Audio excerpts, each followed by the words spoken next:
Hey, good morning, kids. Just a big warm welcome from us. We just want to say thank you so much for joining us this morning in this short video clip that we are doing for you guys. We trust that you're going to enjoy it and that you're going to learn something from the message, and also you are going to learn something from this little experiment that we are going to teach you and show you how to do, that you're going to be able to do with stuff in your own cupboards at home, and you're going to be able to amaze your mum and dad or your sister or your brother when you make this experiment at home. So I just want to say that we've been missing you guys, and we know that very, very soon we are going to be able to be upstairs again in our kids ministry class, just learning about the wonderful God that we serve, and also hanging out and just having fun together. I want to say, hey, welcome to my friend this morning. This is Philippa. You will recognize her. She's one of the kids ministry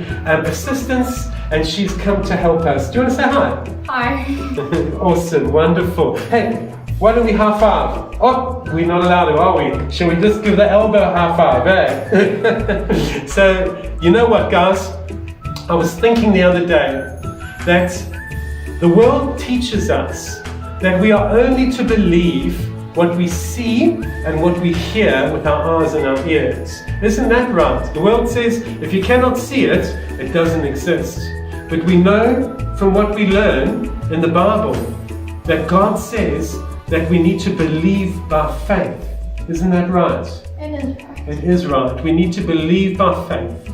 It says that we need to not believe everything that we see with our earthly eyes, but that we've been given spiritual eyes to be able to understand in the relationship with God. Isn't that true? Very true. Very true. The Bible is true. It doesn't lie. So we are going to prove to you with a little experiment that things are not always as they seem. So what we're going to be doing is we are going to be teaching you how to make invisible ink. So my helper here today is going to show you what you're going to need to be able to do that. First of all, you're going to start off with some grape juice. I think everyone has that, but if you don't, you need to get it. Yeah.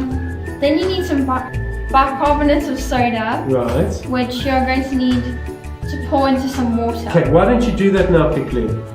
Right. And then give it a quick stir. So that's bicarbonate of soda, you said, eh? Yes. Wonderful. So if you pour it into warm water, it actually dissolves quicker. But make sure it's not too hot because you don't want to burn yourself. Okay, and what's this? That is some water to wash your brush with. Wonderful. Okay, so why don't you show us then by writing something on the paper? Well, before you do, let's just show you here, guys, that there's absolutely nothing on this paper. And now the world would say, because there's nothing that you can see with your eyes on this paper, it means that there's nothing on the paper. Watch this. Cool. What are you going to write? I think I'll write Jesus. Jesus. That's a great thing to write. Wonderful. Excellent. So, can we have a look? What does it say there? Nothing. It says absolutely nothing. We can't see anything. Okay, so now what you do, guys, is you go home. At home, you ask your mum, can you borrow her hairdryer? Just to speed up the drying process. And you put the hairdryer just above the paper until the solution on the paper is completely and utterly dry. Right, so that's going to take a little while. So what we did, we prepared one at home. You can see there that there's nothing on it. Isn't that right? Nothing on it at all. I can't see anything either. We're going to prove that it's not always as we see with our eyes. Right, what do? We dip our brush. Okay, so you need to dip it a lot in there and scribble all over that paper now.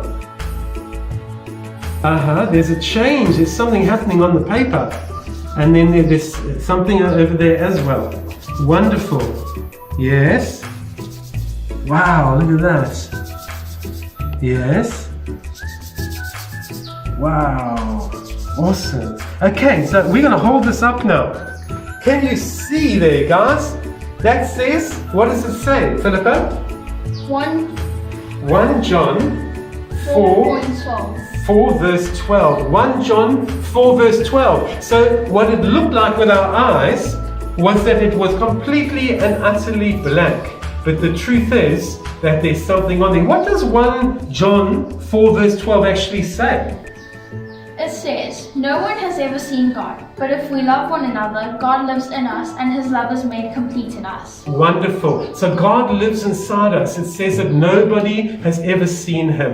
So guys, as we're closing, we just want to encourage you that you need to trust in what the Bible says, that even though we cannot see God, we know that he exists because he lives inside us. And when we love one another, we carry God inside of us. Thank you so much for listening. Thank you, Philippa, for joining us and for helping out this morning. We trust you guys have a wonderful, wonderful day. Bye for now. Bye.